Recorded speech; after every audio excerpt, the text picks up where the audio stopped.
So we are seeing how the forces of the lower nature act upon man.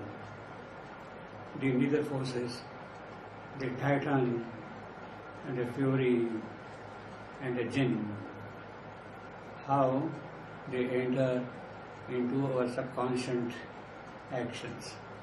Now, this is a picture of the mental being, of the cosmic mental being, the universal Manomaya Purusha. Man, not you and me, but man who is the prototype, if you want to say that way, of which we are made.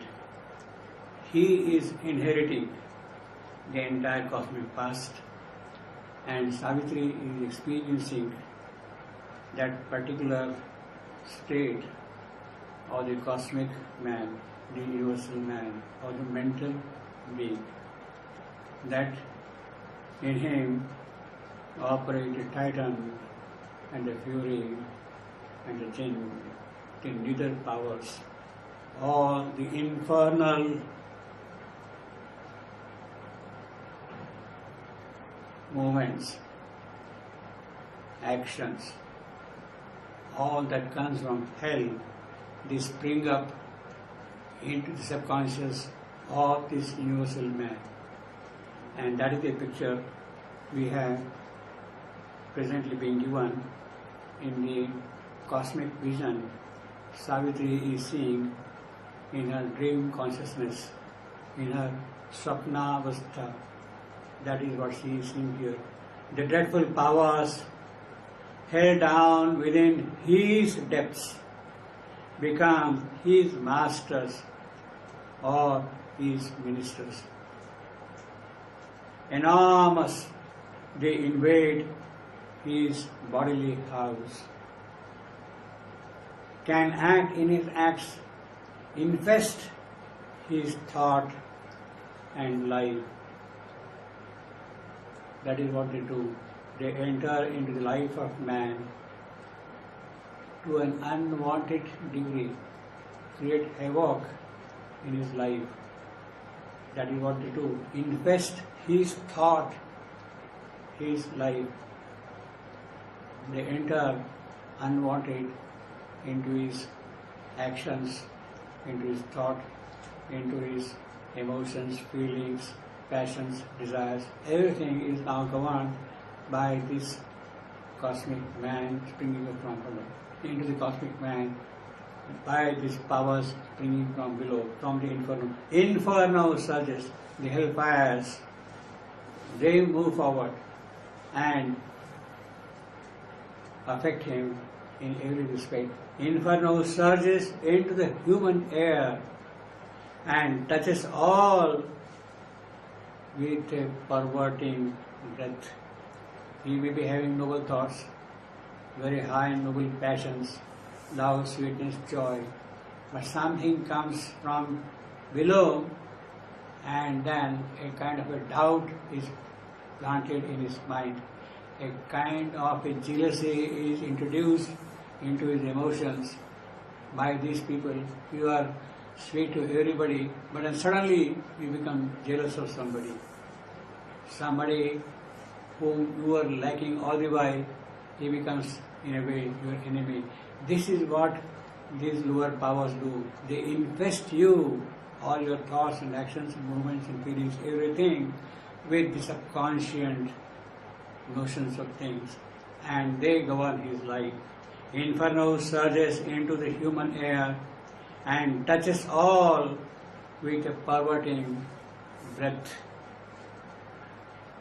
Enormous, they invade his bodily house. They can act in his acts. They can infest his thought and his life. That is what they constantly do. This is the grammatical structure for the sentence here.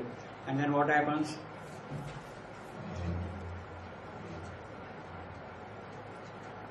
Grave forces like a thin miasma creep, stealing through chinks in his closed mansion's doors, discoloring the walls of upper mind in which he lives his fair and spacious life, and leave behind a stench of sin and death, not only rise in perverse drifts of thought and formidable formless influences, but there come presences and awful shapes, tremendous forms and faces mount, dim steps, and stare at time into his living rooms, or caught up for a moment's passionate work, lay a dark custom's claim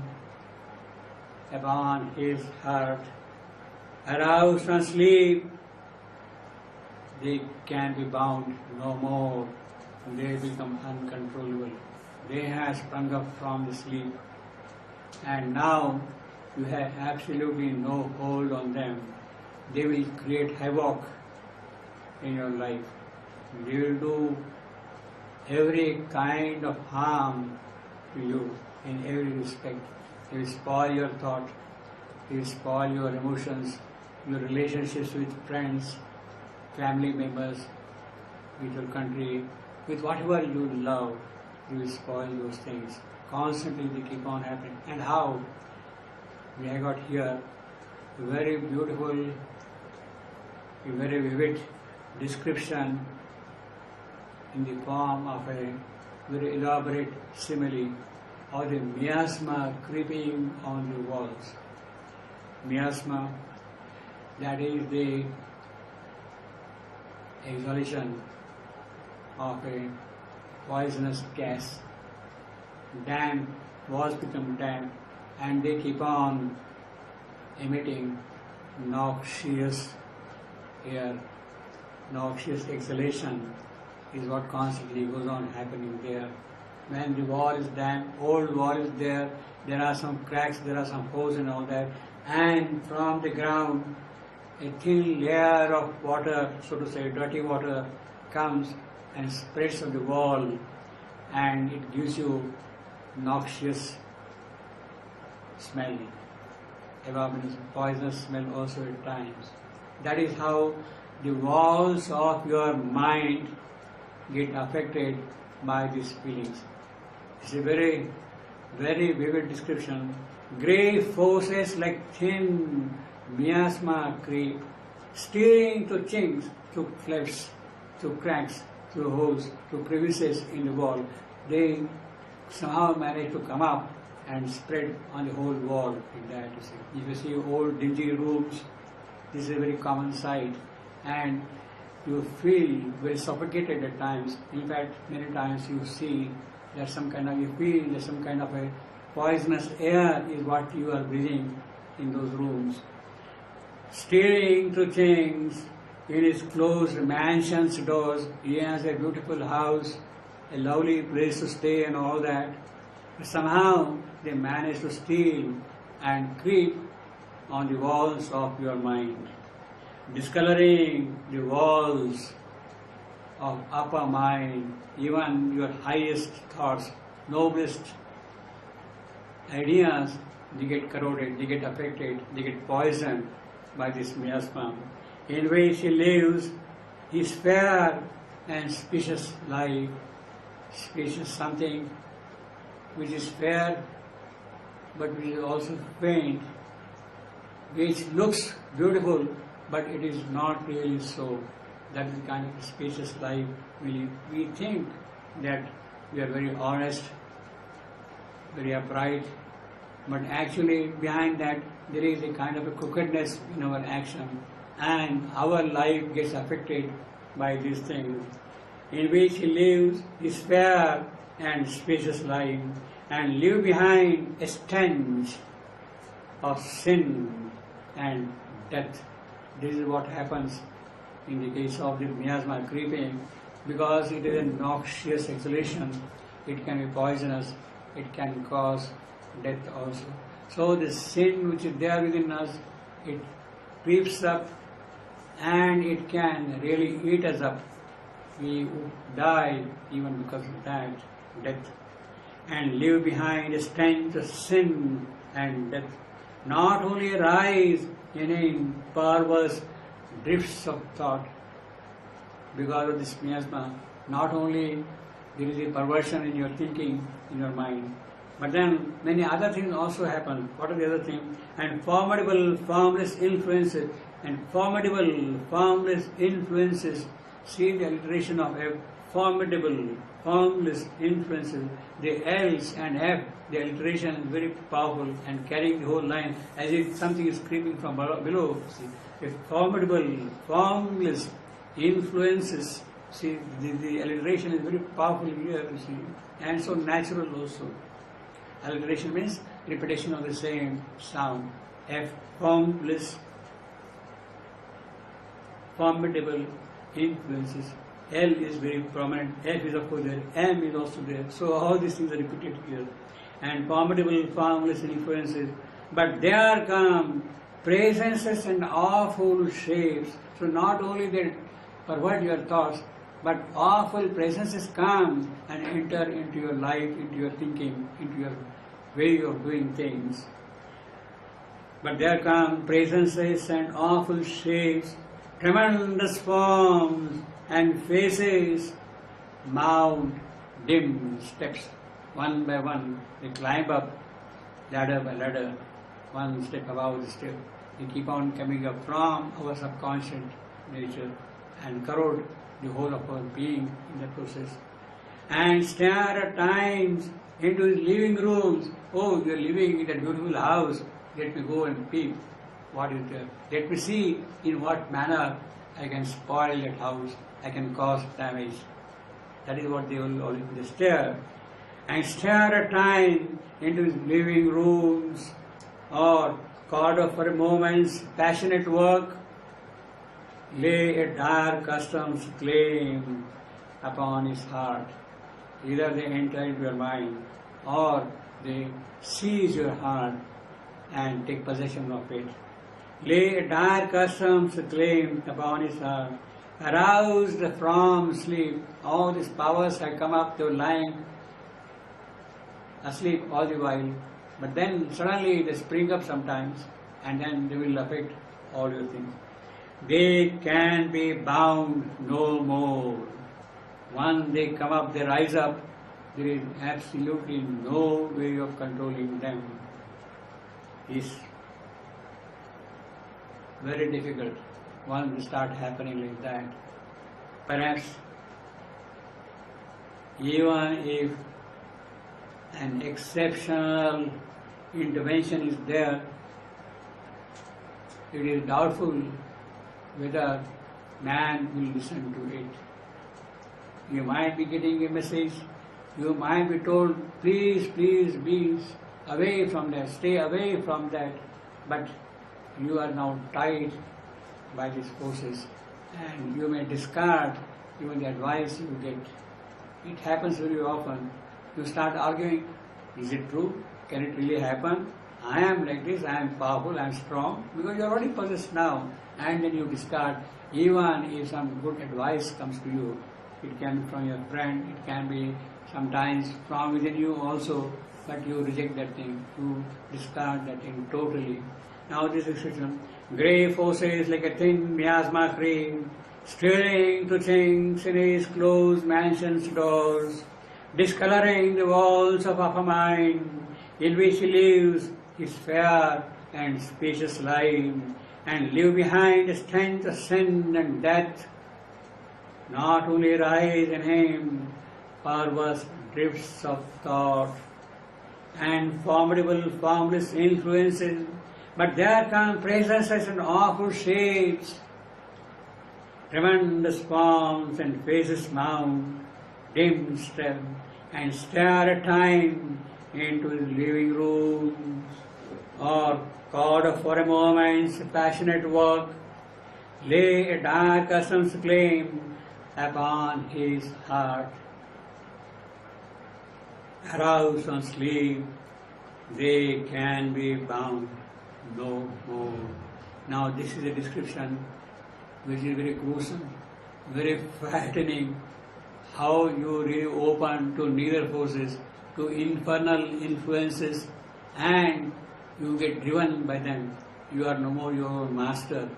They will command you to do this or that, and you simply do it. That is the state in which you lie always.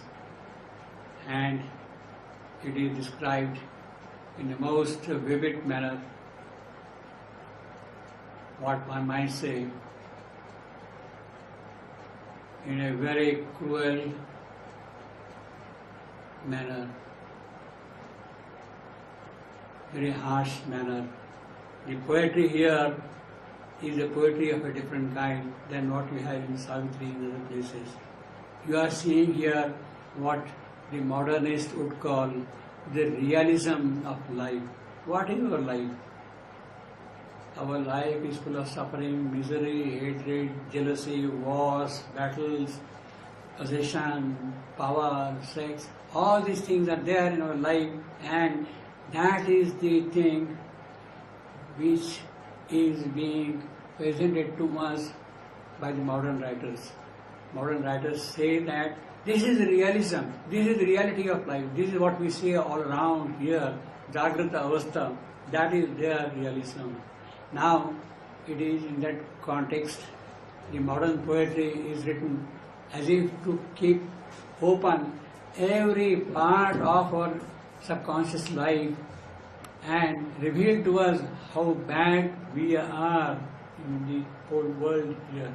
That is what the modern poetry is trying to do. He is trying to depart from the earlier Victorian poetry, from the romantic poetry, from the classical poetry, and it wants to give you a realistic picture of life as you see in front of you.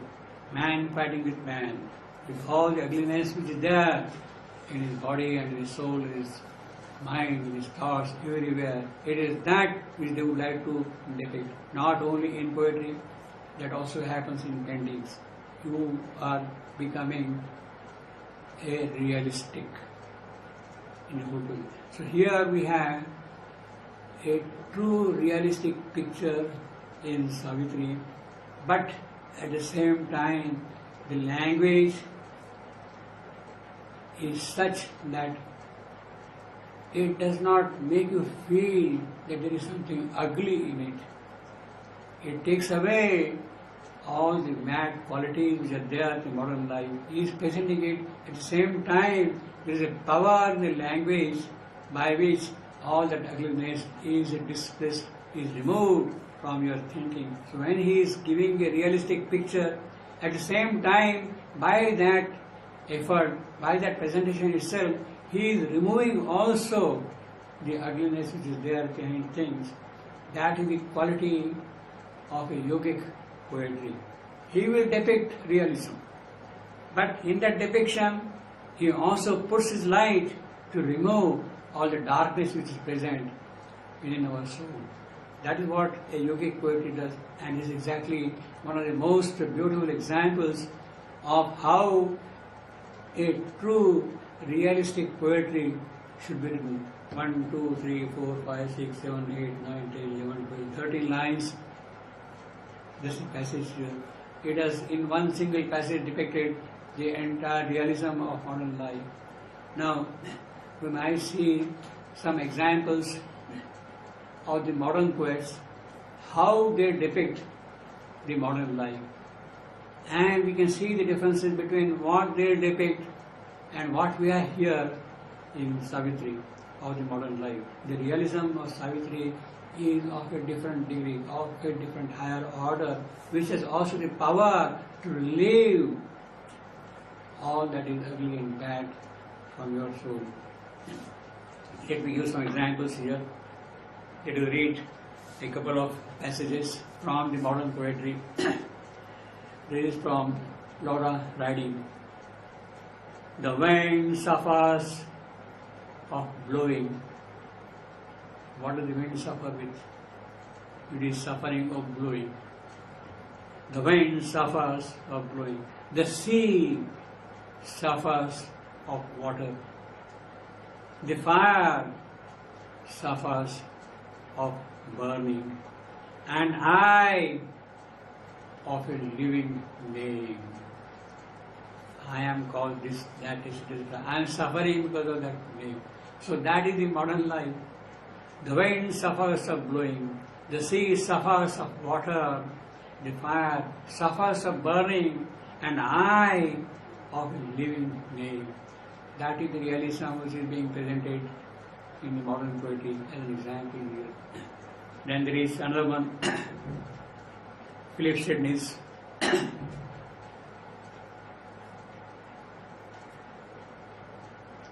every snaky eye finds harbor here. This is the preface. Nor every snaky eye finds harbor here, nor flatterers' venomous insinuations, nor cunning humorists' peddled opinions, nor causeless duty, nor cumber of arrogance, nor trifling title of vanity, desolate us, nor golden manacles stand for a paradise. This is our life, according to Sir Philip Sidney. Nor golden manacles stand for paradise. Yes, you are chained in golden chain. You are a beautiful bird, but caught in a golden cage. That is the life we have got. And that is not a paradise. Although it is golden, that is not a paradise at all. Nor golden manacles stand for a paradise. Let us read a couple of more examples. Isaac Rosenberg's, this one.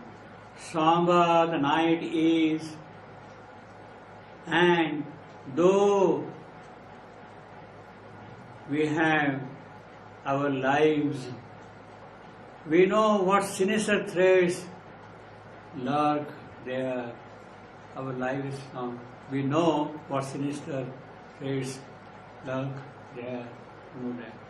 Death could drop from the dark. Death could drop from the dark. See, very beautiful line, very beautiful image. Death could drop from the dark. And as easily as song, death is dropping in the dark in the same easiness with which a song will drop from your lips. That is the condition in which we live. Death could drop from the dark as easily as song, but song only dropped like a blind man's dreams on the stand. Blind man is hanging his dreams on the stand, and the way in which those dreams drop from the stand, in the same manner the song also drops, in the same manner death also drops into the dark. Like a blind man's dreams on the sand by dangerous tides. That is the culmination. How the song is dropping. Like a blind man's dream from the stand, it is dropping by a dangerous tide. Something happens from somewhere, I don't know where from it comes, and the dream drops. In the same manner, the song drops. In the same manner, death drops into the darkness. Now, this is a very beautiful image, but it is a very frightful image also. It doesn't have inbuilt into it the capacity to give relief, to give promise, to give assurance. No, this is not all your life, all that you are. That is what Savitri's passage tells you. Yes, miasma is creeping, but at the same time, it has also the power to tell you, look, this is a small thing, it will go away. It has the power of assuaging to speak. Then let us read Eliot's from East Cooker. I should be glad of another death. It starts with that. I should be glad with another death. The wounded surgeon flies with his pliers. The wounded surgeon plies the steel that question the distempered past. The steel is questioning the distempered past.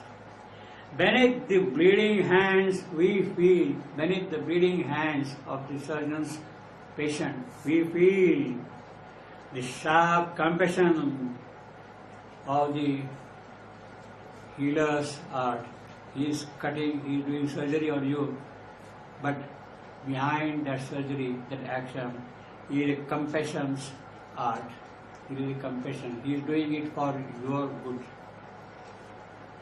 The sharp compassion of the healer's art, resolving the enigma of the fever's chart. Chart is showing your temperature rise up and down, the chart is there. And the surgeon is doing operation on you.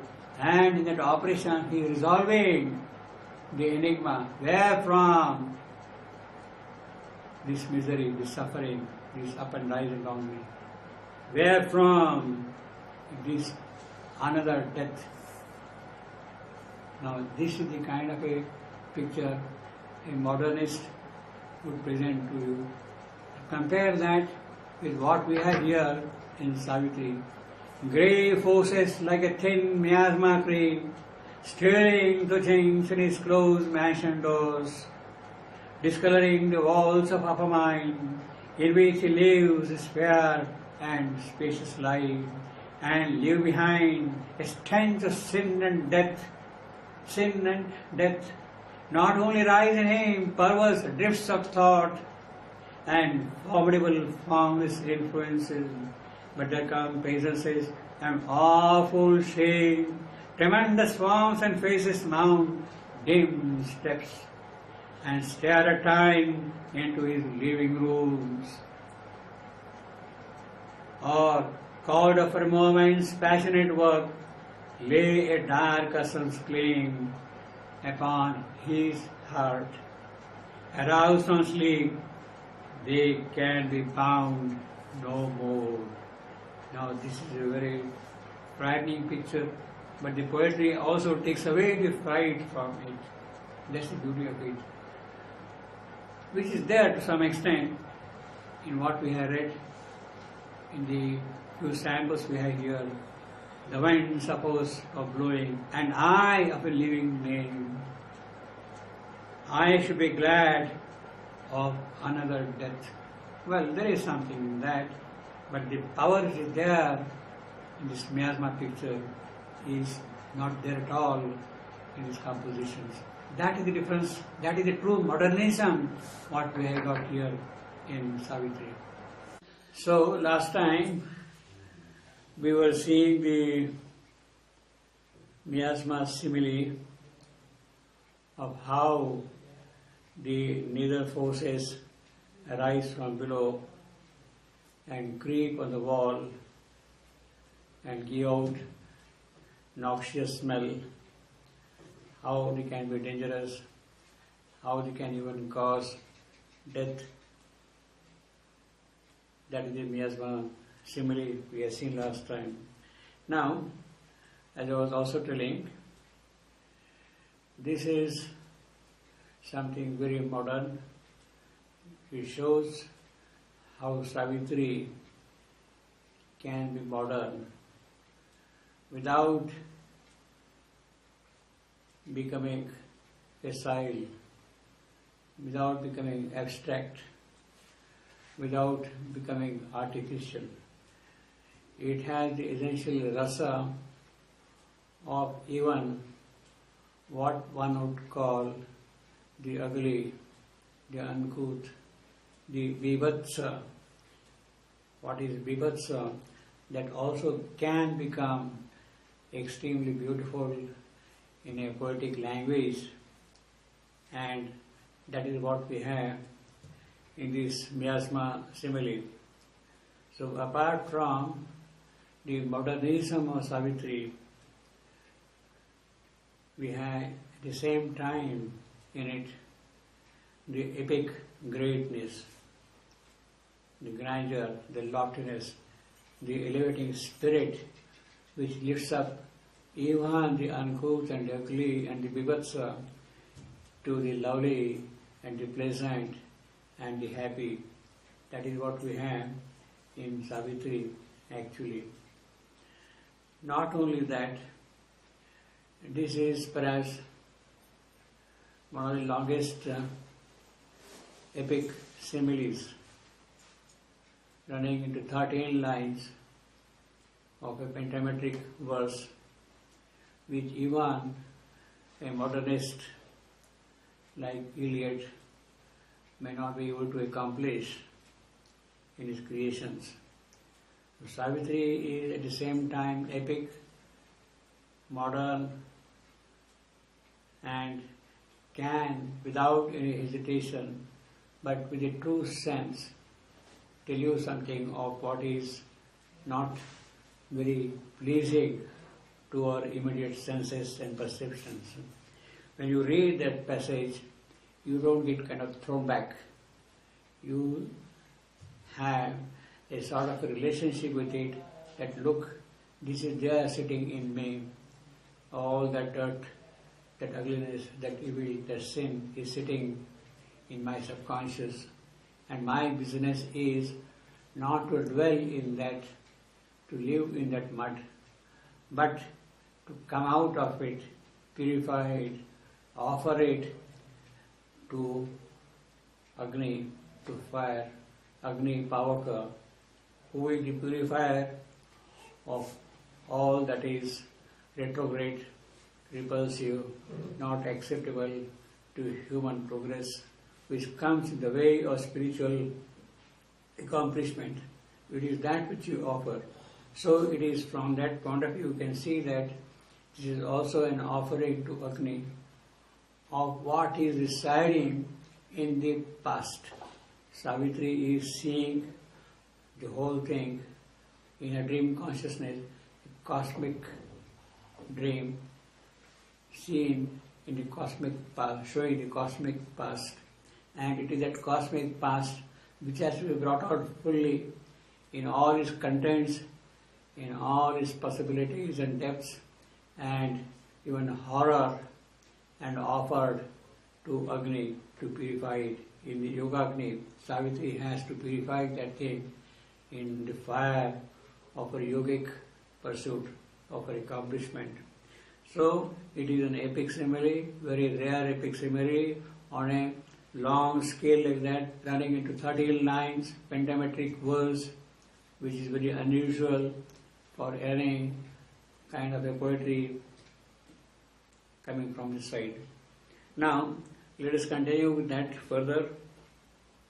Afflicting the daylight and alarming night, invading at will his outer tenement, our outer faculties, surface faculties, mental, vital, even physical, gross physical, all these faculties. These are the faculties in which we live. Afflicting the daylight and alarming night, invading at will his outer tenement. His, that is man. Man's, all these outer faculties are there. They are invading, these dark forces surging up from below, they are invading him constantly.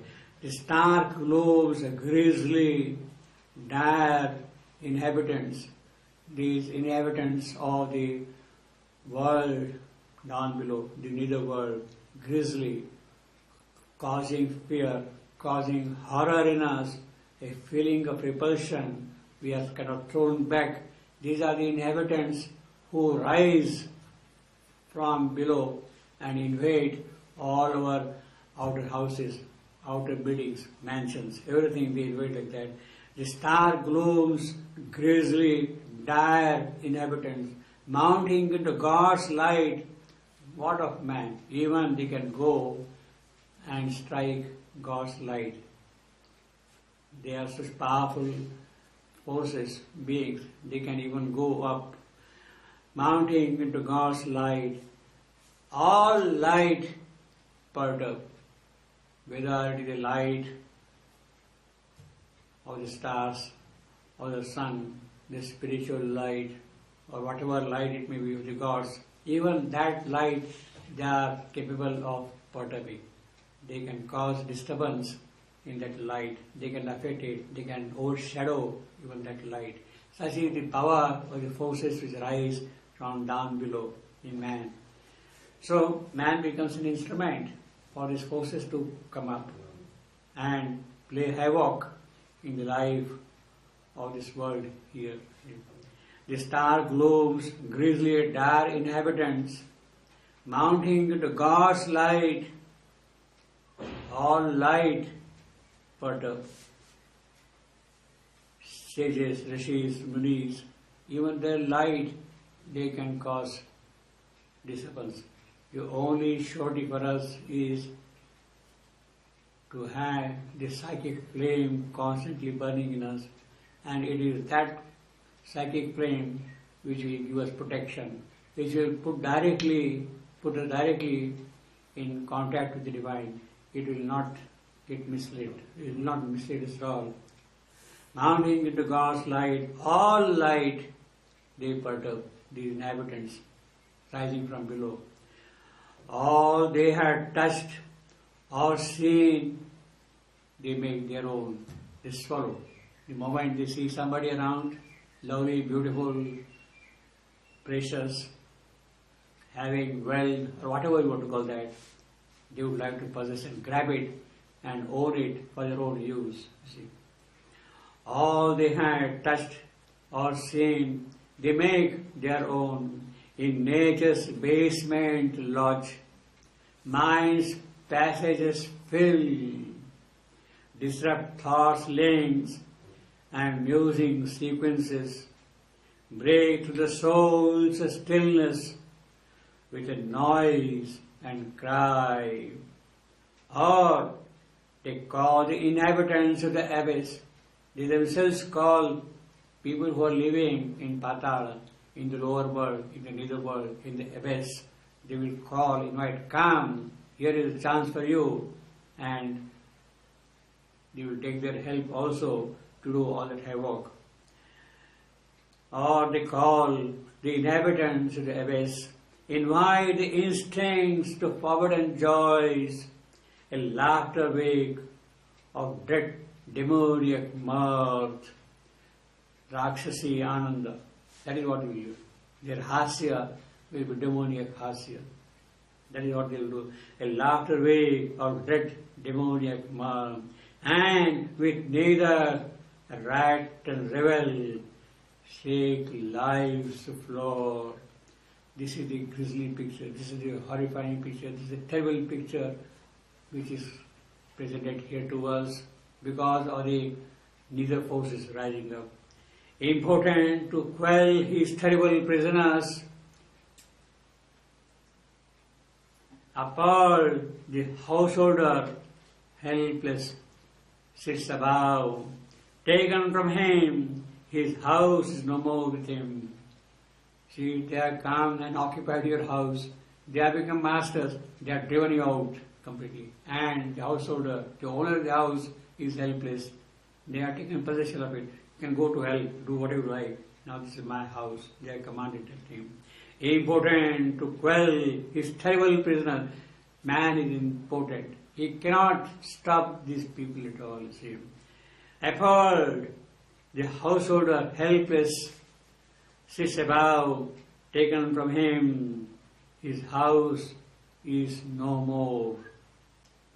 He is bound and forced, a victim of the play. So he has become the captive. He has become their prisoner now. He is trapped by them. Or allured, joy is in the mad and mighty din. Or they'll put a kind of bait, allure him, attract him, and ask him to do all kind of those ugly things which they would like him to do, so that he becomes their property fully. His nature's dangerous forces have arisen. All that was lying dormant until now, they have now sprung up. His nature's dangerous forces have arisen and hold at will the rebels' holiday. So they are merrily enjoying everything. It's a holiday for them. This is a man now available to me, and they are feasting on him. They are enjoying that kind of a feast because he is now fully trapped. His nature's dangerous forces have arisen and hold at will the rebels' holiday. Aroused from the darkness where they crouch in the depths until now they are lying down below in the nether, in the pit, in Patala, in the subterranean regions. Prisoned from the sight, they can be held no more. Impossible now to hold them back, rein them back. His nature's impulses are now his lords. So whatever man sees, he is driven by his senses, his passion, his love, lust, anger, growth, all those things start coming up. He sees only ugly thing, he hears only ugly thing, he tastes only ugly thing. This is what happens now in the case of a man who is a captive of these inhabitants. Aroused from the darkness where they crouch in the dell, prisoned from the sight, they can be held no more. His nature's impulses are now his lords, once quelled, or wearing spacious names and vests. So they will put on false clothes. They will assume false names. They will be always deceptive, specious, wearing specious clothes, vests. That's what they will do. Infernal, eternal elements, demon powers are there. These are the powers. Man's lower nature hides these awful guests. So they have become our guests. They have become our Mehman. We have become now the host of these powers, you see. Man's lower nature hides these awful guests. Their vast contagion grips sometimes man's world. Everything he is busy with comes under their hold now. And awful insurgence overpowers man's soul. Sometimes man's soul might arise, but his violent forces, they come and oppose him, they stop him, they suppress him totally, so that he cannot even talk of anything at all. That is what happens when these forces arise.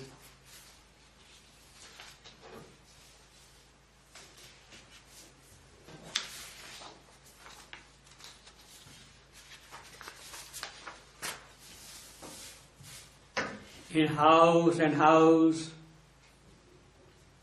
the huge uprising grows.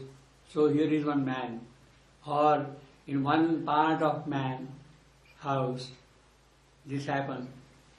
It happens first in one part, then it starts happening in the other part, in the third part. That way the whole house of man is now under control.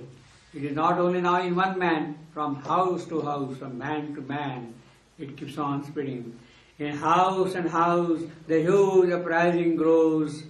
Hell's companies are loosed to do their work. Hell's companies, the cavalry riders on cavalry, the forces as if marching in a company of a cavalry. They invade this house, they capture the entire street like that. Hell's companies are loose to do the work. And to the earthways, they break out from all doors.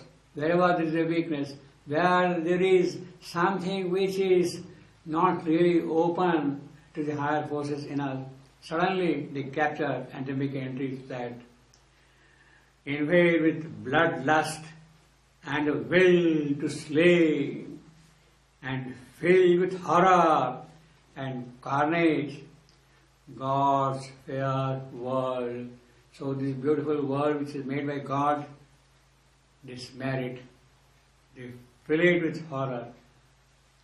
There is a big fire burning as though throughout hell's companies. Now there are different kinds of companies. A group of cows you call a herd. A group of chickens you call a flock. A group of fish you call a school of fish. Geese, group of geese, call it a gaggle of geese. Lions, number of lions in the forest, pride of lions. Now here we have got a pack of wolves. They come and pounce and eat you upon everything. Not only that, vicious, lusty, cruel, harsh. They are baboons. They form a congress of baboons. That is what they do. Now it is that kind of a company which invades man's life and captures whatever precious is there in him. So this is a very cruel kind of a picture, a very ghastly picture which we see. But it is there in the cosmic past. And Savitri, as I said, has to see that thing and offer it to the divine Agni. Divya Jyota, she has to light there and bring light to the whole thing. Death and his hunters. You see, we had got the group of people, companies, flocks, packs. We have got now hunters. Death and his hunters. They keep on hunting all around. Stop the victim out. The terrible angel smites at every door. The angel of death, the ill angel, he comes and knocks at his doors and demands his share. And awful laughter mocks at the world's pain. Oh, you are suffering, but he laughs. A sardonic laughter. And massacre and torture grin at heaven. All is a prey of the destroying force. So this is the force which will come and destroy, and you have become a prey to that, a victim to that. He will come and pounce upon you and just swallow you up without any mercy. Creation rocks and tremble, top and base, even the higher worlds. The lower, of course, they do. Even the higher worlds, the worlds of gods are also shaken when these forces arise. That is what Ravana did. He shook the heaven. Even Kailasha could tremble with that thing, you see. Creation rocks and tremble, top and base. Even the gods were imprisoned by Ravana, you see. You know that. See. So what of man? This evil nature housed in human hearts. We don't know that such an evil exists in our heart. A foreign inhabitant, a dangerous guest, the soul that harbors it, it can dislodge. Who is harboring these guests, these evil forces? My soul only. And it is that soul these forces can dislodge. Throw him away. Remove him. Knock him out. The soul itself can be knocked out from our existence. And then you are totally in his possession. Well, this is what happened in the case of Faustus. Mephistopheles captured him slowly and literally swallowed him up. You see. It is only the divine grace, Margaret, who could perhaps save him. Expel the house odor, possess the house, an opposite potency contradicting God, the enemy of God, the opposite. See, as God has certain capabilities, powers and all that thing, even these forces also have certain powers and capabilities. These are the opposite potencies of these evil forces. and they have tremendous power to cause havoc in this entire creation. And opposite potency, contradicting God, they can challenge God. That is what Satan did. Lucifer, who had fallen, is what he did. A momentary evil's almightiness has struggled the straight path of nature's acts, for nature was walking on a simple, straightforward manner. But these people have come and straddled on the road and stopped. It initiates the Godhead, it denies whatever of there, it denies the Godhead. It imitates the Godhead, it denies. It follows, he is my God, he will follow exactly what the God would do, imitate him all the while. All this at the same time denying him. God's greatness. It imitates the Godhead, it denies, puts on his figure, assume his face, and yet do what is native to them, according to their swabhava, according to their character. They will keep on doing that thing. Although they will wear a very holy face, very noble face, very peaceful, quiet kind of a face, bright face also, but they will do what they are intended to do. It imitates the Godhead, it denies, puts on his figure,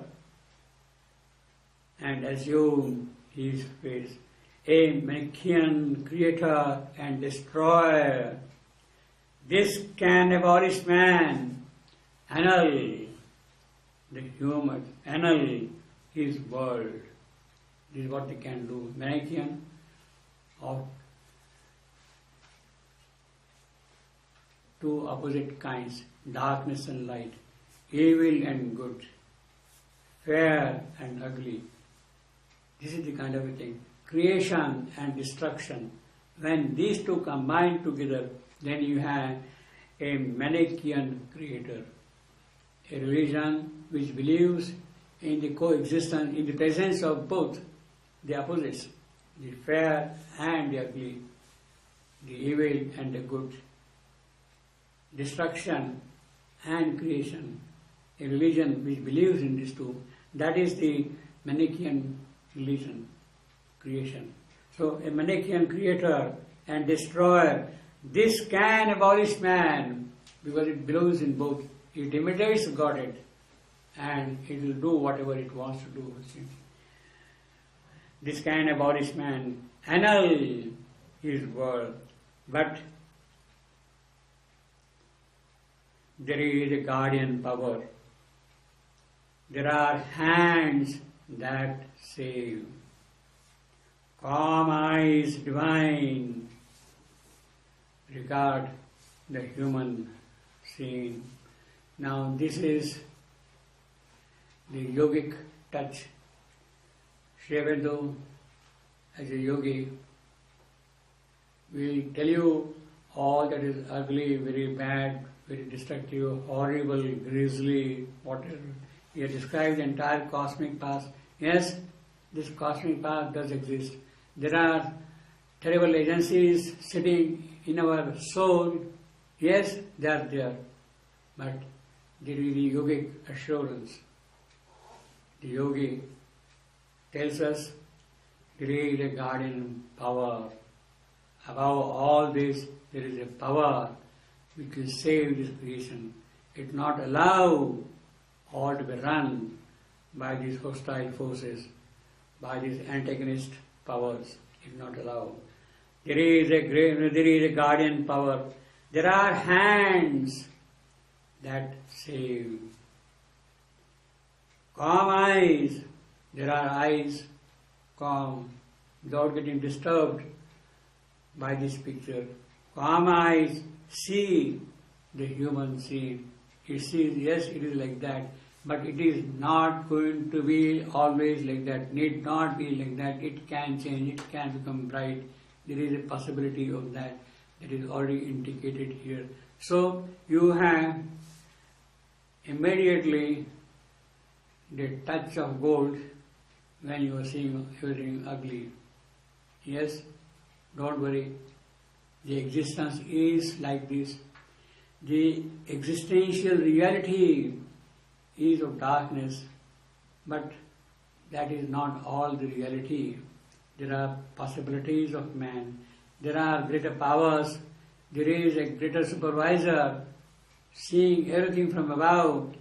He can come and intervene and change everything. So there is an assurance also here. But there is a guardian power.